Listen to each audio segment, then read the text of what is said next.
నమస్తే, welcome to super fast 50. June 2న తెలంగాణ రాష్ట్ర అవతరణ ఉత్సవాలను అత్యంత వైభవంగా నిర్వహించడానికి రాష్ట్ర ప్రభుత్వం సిద్ధమైంది.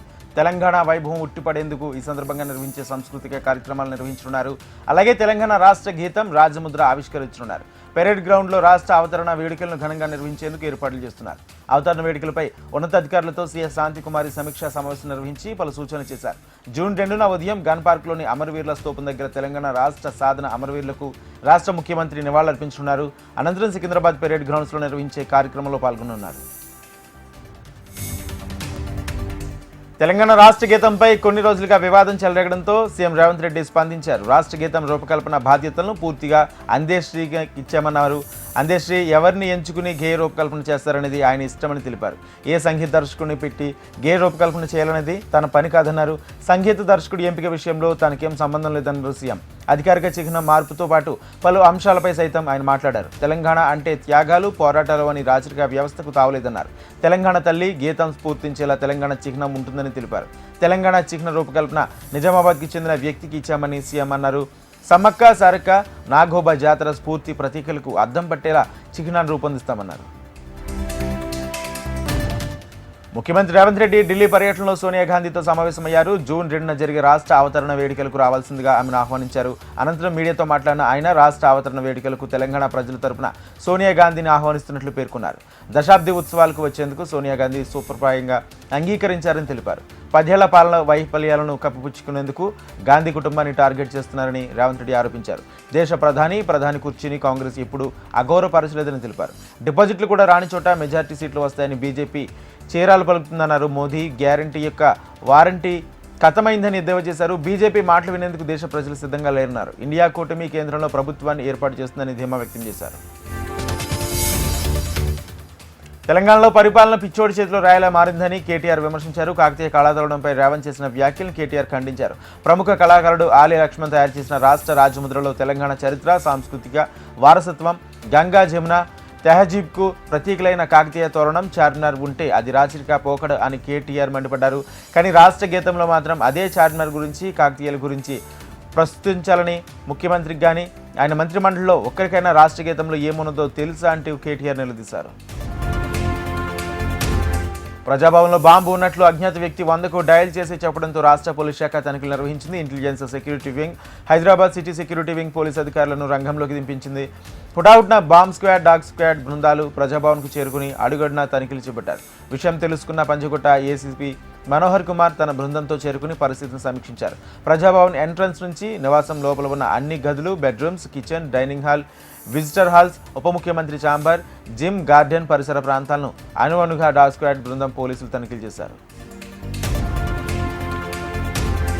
రాష్ట్రంలో రేషన్ కార్డుల కోసం ఇప్పుడా ఎదురు చూస్తున్న దరఖాస్తుదారులకు రాష్ట్ర ప్రభుత్వం శుభవార్త చెప్పింది. ఎన్నికల కోడ్ ముగిసిన వెంటనే ఎప్పటి నుంచో ఆగిపోయి ఉన్న రేషన్ కార్డుల పంపిణీ చేస్తామని రెవెన్యూ, గృహ నిర్మాణ శాఖ మంత్రి పొంగులేటి శ్రీనివాసరెడ్డి తెలిపారు.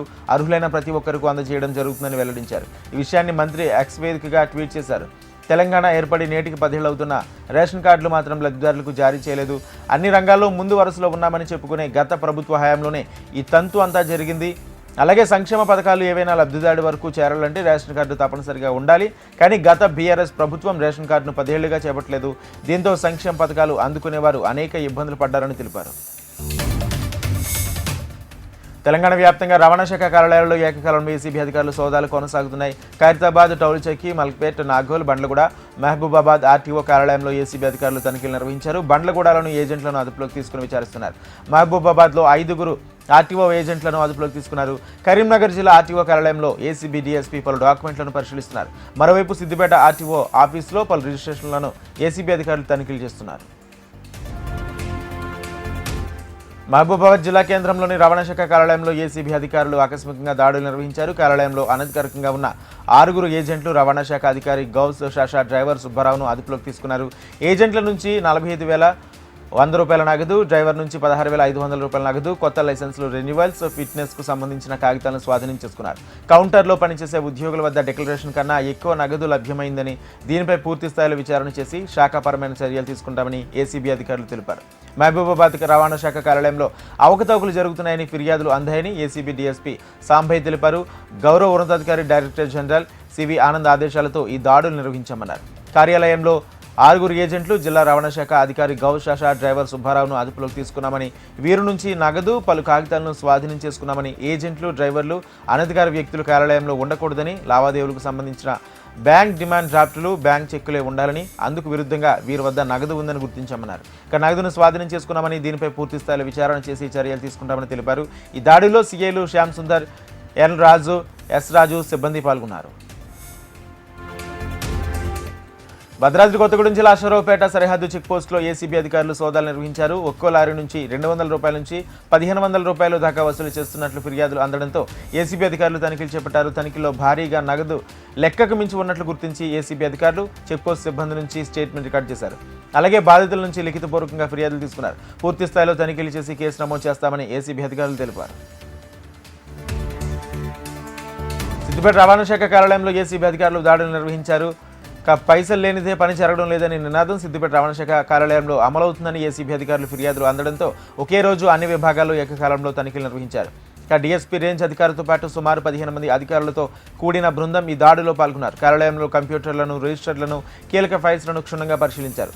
ఏసీబీ అధికారుల దాడులతో రవాణా శాఖ కార్యాలయం సమీపంలో ఉన్న ఏజెంట్లు వారి కార్యాలయాలను మూసివేశారు. కార్యాలయం పరిధి నుంచి దూరంగా వెళ్లిపోయారు.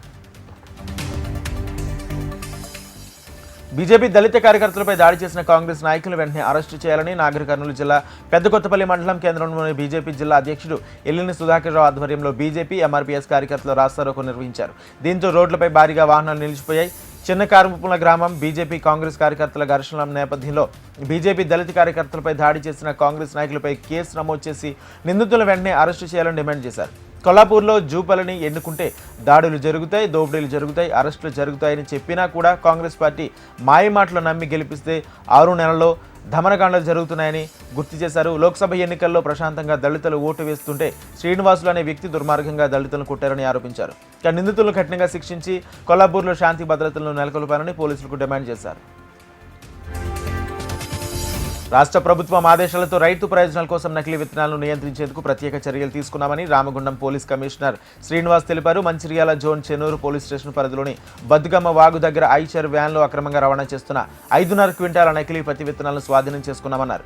వీటి విలువ 16,50,000 రూపాయలు ఉంటుందన్నారు. ప్రభుత్వ నిషేధిత BT3 నకిలీ విత్తనాలను కర్ణాటకలోను కొనుగోలు చేసి మహారాష్ట్ర రామగుండం కమిషనరేట్ మీదుగా రవాణా చేస్తున్నారనే సమాచారంతో టాస్క్ ఫోర్స్ పోలీసులు పట్టుకున్నారన్నారు. తక్కువ ధరకు నకిలీ విత్తనాలను కొనుగోలు చేసి ఎక్కువ ధరకు రైతులకు అమ్మి సొమ్ము చేసుకుంటున్నారని సిపి తెలిపారు.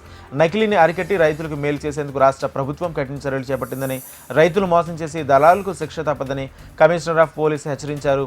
కల్తీ నకిలీ విత్తనాల విషయంలో పోలీసులు నిఘా ఉంటుందని, వ్యాపారులు సహకరించాలన్నారు.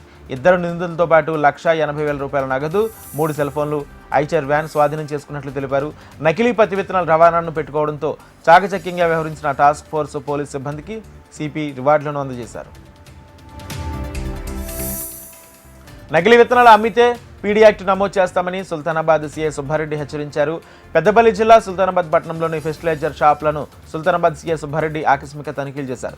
షాప్లో ఉన్న విత్తనాలు, రిజిస్టర్లను పరిశీలించారు. ప్రభుత్వం నుంచి అనుమతి పొందిన దుకాణంలోనే రైతులు విత్తనాలు కొనుగోలు చేయాలని, నకిలీ విత్తనాలు అమ్మితే కఠిన చర్యలు తీసుకుంటామని, రైతులు విత్తనాలు కొనుగోలు చేసేటప్పుడు దుకాణం నుండి రసీదు పొందాలన్నారు.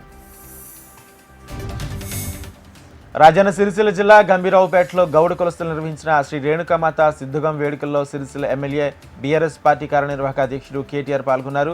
గౌడ సోదరుడు కేటీఆర్ను ఘనంగా స్వాగతించారు. శ్రీ రేణుకామాత ఆలయంలో ప్రత్యేక పూజలు నిర్వహించారు. సిద్ధుగం వేడుకలో పాల్గొన్న కేటీఆర్తో పోటీలు పడి సెల్ఫీలు దిగారు. కేటీఆర్ వెంట ఆ పార్టీ నాయకులు, టెస్కాబ్ చైర్మన్ కొండూరు రవీందర్రావు, బీఆర్ఎస్ జిల్లా పార్టీ అధ్యక్షులు తోట అంగయ్య, మండల అధ్యక్షులు వెంకటస్వామి గౌడ్, బీఆర్ఎస్ కార్యకర్తలు పాల్గొన్నారు. వరల్డ్ హంగర్ డే సందర్భంగా Swamijiguda Malabar gold and diamond షోరూంలోని హంగర్ ఫ్రీ వరల్డ్ లోగోను ఆవిష్కరించారు. ఐక్యరాజ్య సమితి sustainable development goal two zero hunger ప్రోగ్రాంకు మద్దతుగా ప్రారంభించిన ఈ ప్రతిష్టాత్మక కార్యక్రమం కింద ప్రస్తుతం 31,000 ఆహార ప్యాకెట్లను పంపిణీ చేస్తున్నట్లు వారు తెలిపారు. ఇకపై ఈ సంఖ్యను పెంచుతూ 51,000 పౌష్టికాహార ప్యాకెట్లు పంపిణీ చేయబోతున్నట్లు ఈ సందర్భంగా వారు తెలియజేశారు. ధనల్ ధైర్ రైబిషన్ ట్రస్ట్ సహాయంతో హంగర్ ఫ్రీ వరల్డ్ ప్రోగ్రాం అమలు చేస్తున్నామని, ప్రస్తుతం ఈ కార్యక్రమం గల్ఫ్ దేశాల్లో కొన్ని కేంద్రాలతో పాటు కేంద్రపాలిత ప్రాంతాల్లో సహా 16 రాష్ట్రాల్లో విస్తరించి ఉన్న 37 నగరాల్లో అమలు చేయబడుతుందని, ఈ కార్యక్రమాన్ని 16 రాష్ట్రాల్లోని 70 నగరాల్లో అమలు చేయబోతున్నట్లు వారు తెలిపారు. కార్యక్రమంలో DIG Gajaraj Bhupal, aerospace and defence director Praveen, Malabar gold and diamonds retail operator head PK Siraj తదితరులు పాల్గొన్నారు. హైకోర్టు అడిషనల్ అడ్వకేట్ జనరల్ పోస్టుకు మాదిగలకు కేటాయించాలని మాదిగ రాజ్యాధికారి పోరాట సమితి రాష్ట్ర అధ్యక్షులు తిమ్మన నవీన్ రాజు మాదిగ డిమాండ్ చేశారు. కాంగ్రెస్ పార్టీ ఎన్నికల సమయంలో మాదిగలకు ఇచ్చిన హామీలను నెరవేర్చాలని తెలిపారు. కాంగ్రెస్ అధికారంలోకి వస్తే మాదిగలకు ఉన్నత పదవులు వస్తాయని ఆశించి తమ అంతా ఓట్లు వేశామని తెలిపారు. గత బీఆర్ఎస్ ప్రభుత్వంలో రాష్ట్ర ప్రణాళిక సంఘం ఉపాధ్యక్షులుగా ఉన్న వినోద్ కుమార్ మాదిగల కోరిక మేరకు హైకోర్టులోని అసిస్టెంట్ పబ్లిక్ ప్రాసిక్యూటర్ పోస్టును కేటాయించిన విషయం గుర్తించాలన్నారు. ఇదే మాదిరిగా కాంగ్రెస్ ప్రభుత్వం సైతం హైకోర్టులోని అడిషనల్ అడ్వకేట్ జనరల్ మరియు ఇతర ఉన్నత పదవులు మాదిగలకు కేటాయించాలని విజ్ఞప్తి చేశారు. మాదిగ మంత్రులు, ఎమ్మెల్యేలు కూడా తమ జాతికి ఇచ్చిన హామీలు నెరవేర్చడంలో సానుకూల ప్రయత్నాలు చేయాలని విజ్ఞప్తి చేశారు. తెలంగాణ తొలిదశ ఉద్యమం చారిత్రాత్మకమైందని, దాని స్ఫూర్తితోనే మలిదశ ఉద్యమం ద్వారా తెలంగాణ రాష్ట్రం ఏర్పడిందని 1969 తెలంగాణ రాష్ట్ర ఉద్యమకారుల సంఘం రాష్ట్ర అధ్యక్షుడు చక్రహరి రామరాజు అన్నారు. హైదరాబాద్ గన్ పార్క్ వద్ద తెలంగాణ రాష్ట్ర వ్యాప్తంగా ఉన్న 1969 ఉద్యమకారుల అమరవీరులకు శ్రద్ధాంజలి ఘటించారు. తొలిదశ ఉద్యమంలో 369 మంది పోలీసులు తోటాలకు బలయ్యారని, విద్యార్థులు ఏడాది పాటు చదువుకు దూరమై జైలు పాలయ్యారని, ప్రభుత్వ ఉద్యోగులకు కూడా అనర్హులుగా మిగిలిపోయారని ఆవేదన వ్యక్తం చేశారు. తెలంగాణ రాష్ట్రం ఏర్పడితే తమ బ్రతుకులు మారుతాయని అనుకున్నామని, కానీ గత బీఆర్ఎస్ ప్రభుత్వం తమను పట్టించుకోలేదని, ఏనాడు తమ సమస్యలను వినలేదని ఆవేదన వ్యక్తం చేశారు. కాంగ్రెస్ ప్రభుత్వం ఉద్యమకారుల సమస్యలను మేనిఫెస్టోలో పెట్టినందున ఆయన ధన్యవాదాలు తెలిపారు. అయితే ఉద్యమకారులను గుర్తించేందుకు ఎఫ్ఐఆర్ లేదా జైలు రికార్డులను చూపించాలని పెట్టిన ప్రతిపాదన వల్ల తాము ఇబ్బందులు పడుతున్నామన్నారు. 1969 ఉద్యమం జరిగి ఇప్పటికీ 55 ఏళ్లు అవుతున్నాయని, అప్పటి రికార్డులు ఇప్పుడు ఎక్కడ దొరకడం లేదన్నారు. ప్రభుత్వమే ఒక కమిటీ వేసి తమ వద్ద ఉన్న ఆధారాలను పరిశీలించి ఉద్యమకారులుగా గుర్తించాలన్నారు. అలాగే జూన్ 2న జరగనున్న దశాబ్ది ఉత్సవాల్లో ఉద్యమకారులను రాష్ట్ర ప్రభుత్వం గౌరవప్రదంగా సన్మానించాలని ఆయన కోరారు. సిద్దిపేట జిల్లా దుబ్బాకలో జీలుగు విత్తనాల కోసం రైతులు బారులు తీరారు. పట్టణంలోని అగ్రో షాప్ ఎదుట ఉదయం 6 గంటల నుంచే క్యూ లైన్లో నిల్చున్నట్లు తెలిపారు. గత బీఆర్ఎస్ పాలనలో తమకు ఇబ్బందులు లేవన్నారు. రైతులకు విత్తనాలు ఇచ్చేందుకు పోలీసు బందోబస్తు ఏర్పాటు చేశారని తెలిపారు. ఇక వ్యవసాయ అధికారులేమో అధిక దిగుబడి పంటలు వేసుకోవాలని సూచిస్తున్నారని, ఇక్కడ మాత్రం రైతులకు సరిపడా విత్తనాలు సరఫరా చేయడం లేదని వాపోతున్నారు. ఇప్పటికైనా ప్రభుత్వం స్పందించి సరిపడా విత్తనాలు సరఫరా చేసేలా చర్యలు తీసుకోవాలని కోరుతున్నారు. అయితే పిల్లలను కొనుగోలు చేసిన వ్యక్తులు రాచకొండ కమిషనరేట్ ముందు ఆందోళనకు దిగారు. నెలల తరబడి పెంచుకుంటున్న పిల్లలను తీసుకువెళ్లడంతో ఆవేదన వ్యక్తం చేశారు. పిల్లలను కోల్పోయిన తల్లిదండ్రులు తీవ్ర మనోవేదనతో కన్నీటి పర్యంతమయ్యారు. మాతృత్వం దక్కకపోవడంతోనే పిల్లలను కొనుగోలు చేశామని చెబుతున్నారు.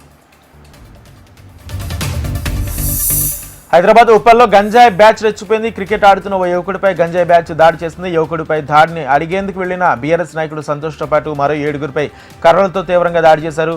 తీవ్రంగా గాయపడ్డ బీఆర్ఎస్ నాయకుడు సంతోష్ ఓ ప్రైవేట్ ఆసుపత్రిలో చికిత్స పొందుతున్నారు. పోలీసులు కేసు నమోదు చేసుకుని దర్యాప్తు చేస్తున్నారు. కరీంనగర్లో యువకుడు దారుణ హత్యకు గురయ్యాడు. పర్చునూరులో ఉదయం ప్రశాంత్ రెడ్డి అనే యువకుడిని గుర్తు తెలియని వ్యక్తులు కిడ్నాప్ చేసి హత్య చేశారు. యువకుడి కోసం పోలీసులు గాలింపు చేపట్టి మృతదేహాన్ని కనిపెట్టారు.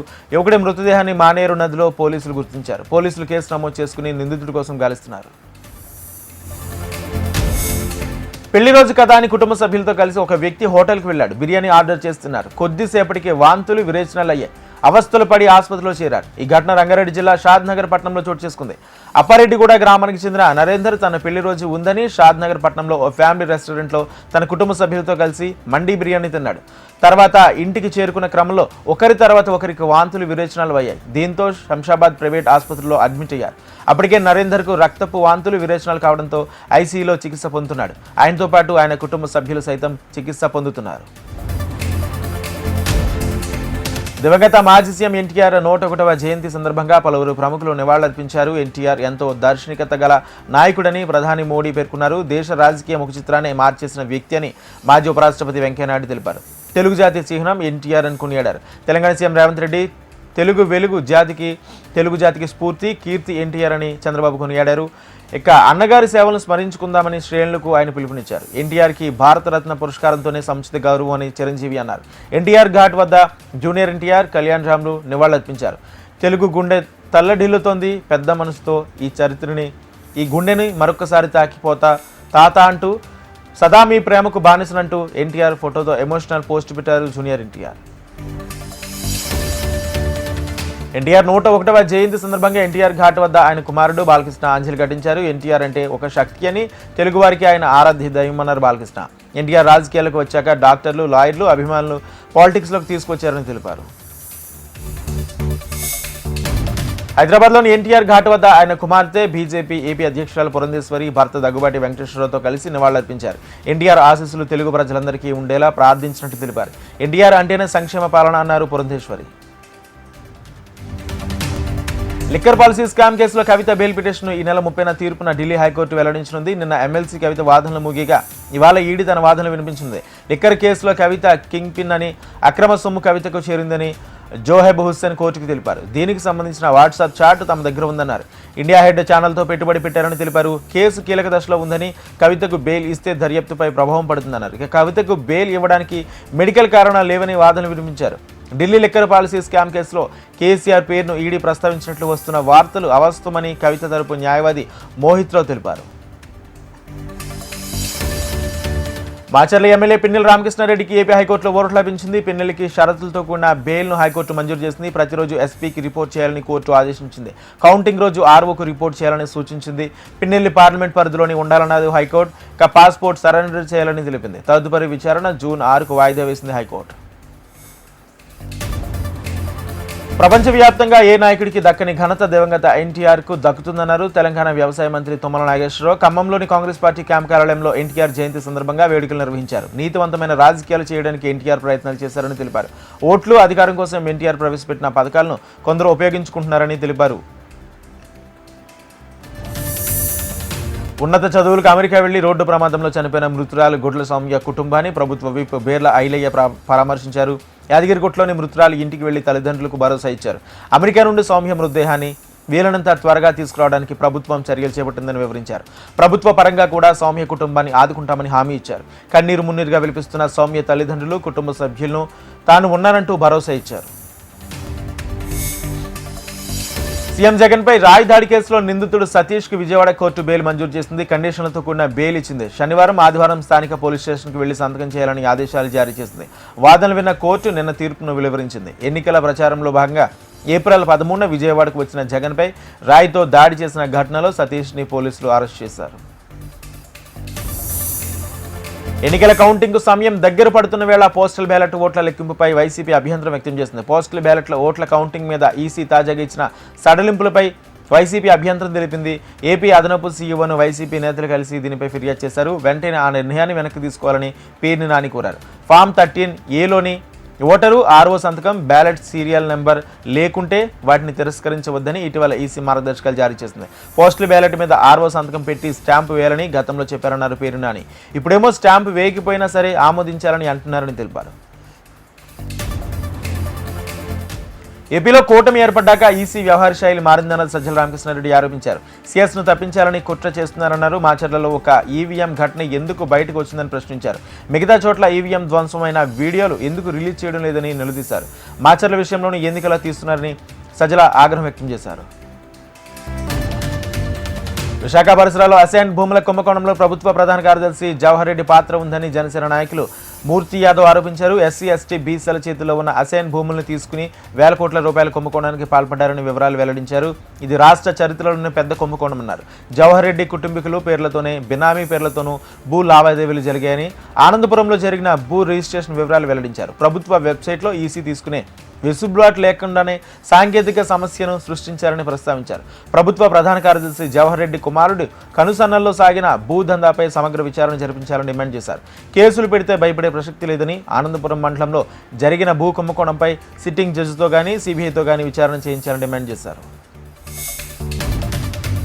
విశాఖలో వాహనాల రిజిస్ట్రేషన్ స్కామ్ వెలుగు చూసింది. వాహన డీలర్లు ఈ స్కామ్కు పాల్పడినట్లు బయటపడింది. సాధారణ వినియోగదారులు చెల్లించాల్సిన 17% లైఫ్ ట్యాక్స్ చెల్లిస్తే కేంద్ర ప్రభుత్వ ఉద్యోగులతో పాటు ఇతర రాష్ట్రాల్లో బల్క్ వ్యాపారాలు చేసే కొందరికి మాత్రమే అవకాశం ఉండే BH రిజిస్ట్రేషన్ 4% చేస్తూ ప్రభుత్వానికి రావాల్సిన ఆదాయానికి గండి కొడుతున్నారు కొందరు డీలర్లు. వాహన రిజిస్ట్రేషన్లో అవకతవకలు పాల్పడిన కొందరు డీలర్లు ఆథరైజేషన్ సస్పెండ్ చేస్తున్నట్లు విశాఖ DTC రాజారత్నం తెలిపారు. అక్రమంగా BH రిజిస్ట్రేషన్ చేయించిన వాహనాల రిజిస్ట్రేషన్ రద్దు చేసి 15% లైఫ్ ట్యాక్స్ కట్టిస్తామని తెలిపారు. ఎన్నికల ఫలితాలకు మిగిలింది 5 రోజులే. దీంతో బెట్టింగ్ వ్యాపారం ఓ రేంజ్లో జరుగుతున్నట్లు ప్రచారం సాగుతుంది. దీంతో నంద్యాల జిల్లాలో ఎటు చూసినా బెట్టింగ్ సందడి ఎక్కువగా ఉన్నట్లు సమాచారం. కేంద్రంలో మొదలుకొని రాష్ట్రంలోని అన్ని నియోజకవర్గాలతో పార్టీలు, అభ్యర్థులు గెలుపు ఓటములపై బెట్టింగ్లు ఊపందుకున్నాయి. 1000 రూపాయల నుంచి స్టార్ట్ అయి ఏకంగా లక్షల వరకు కొనసాగుతున్నట్లు తెలుస్తుంది. హాట్ సీట్గా పేరున్న నియోజకవర్గాలు, పోటీలో ఉన్న ప్రముఖుల స్థానాలపై లక్షల్లో బెట్టింగ్ జరుగుతుందని సమాచారం. ఉమ్మడి కర్నూలు జిల్లాలోని బనగారంపల్లి నుంచి ఈ బెట్టింగ్ చైన్ కొనసాగుతున్నట్లు తెలుస్తుంది. నియోజకవర్గంలోని వైసీపీ, టీడీపీ అభ్యర్థులు ఆర్థికంగా బలమైన వారు కావడమే బెట్టింగ్ నిర్వహణకు కారణమని తెలుస్తుంది. తమ నేతల కోసం క్యాడర్ కూడా బెట్టింగ్ విషయంలో వెనకాడడం లేదు. వైసీపీ, టీడీపీ అభ్యర్థుల గెలుపుపై లక్షల్లో పందాలు జరుగుతున్నట్లు స్థానికులు చర్చించుకుంటున్నారు. పశ్చిమ గోదావరి జిల్లా పెంటపాడ మండలం రావుపాడులో ఉద్రిక్తత చోటు చేసుకుంది. సైనికుల కోటలో మాజీ సైనికుడు సుబేదార్ మేజర్ పి నాగేశ్వరరావుకు ప్రభుత్వం 150 గజాల ఇంటి స్థలం కేటాయించింది. దళిత కాలనీలో ఇంటి నిర్మాణం చేసేందుకు వీల్లేదంటూ స్థానికులు అడ్డుకున్నారు. మాజీ సైనిక ఉద్యోగి నాగేశ్వరరావు భార్య విజయలక్ష్మితో ఘర్షణకు దిగారు. పరస్పరం దాడులు చేసుకున్నారు. ఇంటి నిర్మాణాన్ని వ్యతిరేకిస్తూ దళితులు ధర్నాకు దిగారు. నిర్మాణంలో ఉన్న ఇంటి స్థలంలో అంబేద్కర్ విగ్రహాన్ని ఉంచారు. ప్రభుత్వ ఉన్నతాధికారులు భూమి కేటాయించడంతో ఇంటి నిర్మాణం చేపట్టామని నాగేశ్వరరావు భార్య తెలిపారు. సైనికుడి కుటుంబానికి ఇచ్చే గౌరవం ఇదేనా అంటూ ఆవేదన వ్యక్తం చేశారు. పోలీసులు, రెవెన్యూ అధికారులు రంగంలోకి దిగి పరిస్థితిని అదుపు చేశారు. గ్రామంలో 144 సెక్షన్ విధించారు. ఇంటి నిర్మాణంపై స్టే విధించారు. 15 రోజుల్లో సమస్య పరిష్కరిస్తామని హామీ ఇచ్చారు. ప్రతిపక్షాలను అణచివేసేందుకు ఈడీ, సిబిఐ, ఐటీలను వినియోగిస్తున్నారని ఆరోపణలపై ప్రధాని మోడీ స్పందించారు. అవినీతి రహిత పాలన అందించడమే తమ లక్ష్యమని మోడీ తెలిపారు. మన్మోహన్ సింగ్ హయాంలో 34 లక్షలు మాత్రమే స్వాధీనం చేసుకున్నారని, గత 10 ఏళ్లలో 2200 కోట్లను జప్తు చేశామన్నారు.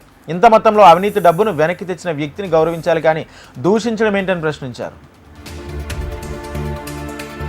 దేశమంతటా రామ్ మహోత్సవ్ జరుగుతుంటే ఒరిస్సా సీఎం మాత్రం ఇక్కడ ప్రజలను అడ్డుకున్నారని కేంద్ర హోంమంత్రి అమిత్ షా ఆక్షేపించారు. రామభక్తులను ఆపిన వారిని మళ్లీ అధికారంలోకి తీసుకురావాలని అంటూ షా ప్రశ్నించారు. తమిళనాడుకు చెందిన వ్యక్తి ఒరిస్సా ముఖ్యమంత్రిని చేస్తారా అంటూ నిలదీశారు. ఒరిస్సాలో ఉంటూ ఒడియా మాట్లాడే వ్యక్తిని సీఎంగా చేస్తామని షా హామీ ఇచ్చారు. వికసిత్ భారత్లో భాగంగా 10 ఏళ్లలో దేశం పూర్తిగా మారిపోయిందని విదేశాంగ మంత్రి జయశంకర్ తెలిపారు. దేశంలో ప్రతిరోజు 30 కిలోమీటర్ల జాతీయ రహదారులు, 14 కిలోమీటర్ల రైల్వే ట్రాక్లను నిర్మిస్తున్నామన్నారు. ప్రతి సంవత్సరం 8 కొత్త విమానాశ్రయాలు, 2 కొత్త మెట్రో రైళ్ల నిర్మాణం జరుగుతుందన్నారు. బీజేపీ హయాంలో కళాశాలలు, విశ్వవిద్యాలయాలు రెట్టింపు అయ్యాయన్నారు. పంజాబ్ యువత నిరాశలో ఉన్నారని కాంగ్రెస్ అధ్యక్షులు మల్లికార్జున ఖర్గే ఆరోపించారు. మాదక ద్రవ్యాలు పంజాబ్ భవిష్యత్తును పెద్ద సవాల్గా మారిందని తెలిపారు. డ్రగ్స్ కారణంగా రాష్ట్రంలో శాంతి భద్రతలు క్షీణించాయన్నారు. నోట్ల రద్దు, జీఎస్టీ కారణంగా పంజాబ్లోని చిన్న, మధ్య తరహా పరిశ్రమలు తీవ్రంగా నష్టపోయాయని, తమ ప్రభుత్వం రాగానే సులభతరం చేస్తామని ఖర్గే హామీ ఇచ్చారు. ప్రధాని మోడీ పరమాత్మ ప్రకటనపై రాహుల్ గాంధీ సెటైర్లు వేశారు. ఓ ఇంటర్వ్యూలో తాను అందరిలా బయాలజికల్గా పుట్టలేదని, పరమాత్మ తనని పంపించాడని మోడీ చెప్పారు. పరమాత్మ మోడీని పంపించి ఉంటే ఆయన పేదలు, రైతుల కోసం పనిచేయని వారిని, అదానీ, అంబానీల కోసం కాదని రాహుల్ గాంధీ ఆక్షేపించారు. టైటానిక్ నౌక శకలాలను చూసేందుకు వెళ్లి గల్లంతైన టైటాన్ మినీ జలాంతర్గామి విషాదాంతం మరిచిపోకముందే మరో 2 యాత్రకు సిద్ధమయ్యారు. అమెరికాలోని ఒయోహోకు చెందిన రియల్ ఎస్టేట్ ఇన్వెస్టర్లు లారా కాన్వార్ ఈ సాహస యాత్రను సురక్షితంగా పూర్తి చేయవచ్చని నిరూపించాలనుకుంటున్నారు. ఈసారి ట్రీటన్ సబ్మెరైన్స్ సహా వ్యవస్థాపకుడు పాట్రిక్ లాహేతో పాటు లారీ సముద్రంలో 12,400 అడుగుల లోతు వరకు వెళ్లనున్నారు. మహాసముద్రం ఎంత శక్తివంతమైందనే సరైన మార్గంలో వెళితే అదొక అద్భుతమని, జీవితాన్ని మార్చేస్తుందని తెలియజేయాలని అనుకుంటున్నట్టు తెలిపారు. జూన్ 4 తర్వాత దేశంలో మరోసారి స్వాతంత్రం రాబోతుందని యూపీ మాజీ సీఎం అఖిలేష్ యాదవ్ అన్నారు. ఎన్నికలు కేవలం ప్రభుత్వం ఏర్పాటు చేయడం కోసం కాదని, భవిష్యత్ తరాల కోసం అన్నారు. రాజ్యాంగాన్ని పరిరక్షించాల్సిన అవసరం ఉందని తెలిపారు. రోటీ, దుస్తులు, భోజనం కంటే ముందు రాజ్యాంగాన్ని కాపాడుకోవాలని అఖిలేష్ పిలుపునిచ్చారు. ఆప్కి 2 ఎంపీలు మాత్రమే ఉన్నారని, దాని కారణంగా రాష్ట్ర హక్కుల కోసం పోరాడలేకపోతున్నామని కేజ్రీవాల్ తెలిపారు. పంజాబ్లోని 13 సీట్లలో ఆప్ అభ్యర్థులను గెలిపించాలని పిలుపునిచ్చారు. దేశంలో నియంతృత్వ పాలన నడుస్తుందని విమర్శించారు. ఢిల్లీ, పంజాబ్ రాష్ట్రాల్లో ఉచిత కరెంటు ఇస్తున్నామని, దాన్ని ఆపాలని బీజేపీ చూస్తుందని ఆరోపించారు. బీజేపీకి వేసే ప్రతి ఓటు ఉచిత కరెంటు ఆపేందుకని చెప్పుకొచ్చారు కేజ్రీవాల్. పార్లమెంట్ భవనం ప్రారంభించి ఏడాది గడిచిన సందర్భంగా లోక్సభ స్పీకర్ ఓం బిర్లా పలు అంశాలపై ఆనందం వ్యక్తం చేశారు. ఎన్నో ఏళ్లుగా కొత్త భవన నిర్మాణం డిమాండ్ ఉందని, ఏడాది క్రితం దాన్ని పూర్తి చేశామన్నారు. కొత్త పార్లమెంట్ భవనంలో మహిళా రిజర్వేషన్ బిల్లు ఆమోదం పొందిందన్నారు. రామ మందిరం, ఆర్థిక వ్యవస్థ, 2047లో భారతదేశం ఎలా ఉంటుందన్న చర్చ సైతం పార్లమెంట్లో జరిగిందన్నారు స్పీకర్ ఓం బిర్లా. ద్వాదశ జ్యోతిర్లింగ క్షేత్రాల్లో ఒకటైన కేదార్నాథ్ ఆలయానికి భక్తులు పోటెత్తారు. చార్ధామ్ యాత్రలో భాగంగా ఆలయ ద్వారాలు తెరిచిన నాటి నుంచి ఇప్పటి వరకు 5 లక్షల మందికి పైగా భక్తులు బాబా కేదార్నాథ్ను దర్శించుకున్నారు. చార్ధామ్ యాత్రలో భాగంగా ఈ నెల 10న కేదార్నాథ్ ఆలయ తలుపులు తెరిచారు. 18 రోజుల వ్యవధిలో 5,09,688 మంది భక్తులు బాబా కేదార్నాథ్ను దర్శించుకున్నారు. బీజేపీ 400 పార్ అని ప్రచారం చేస్తుందని, కానీ కొన్ని రోజులుగా అలా చెప్పడం మానేసి మళ్ళీ ఇప్పుడు మరోసారి చెప్పడం ప్రారంభించారని ప్రియాంక గాంధీ తెలిపారు.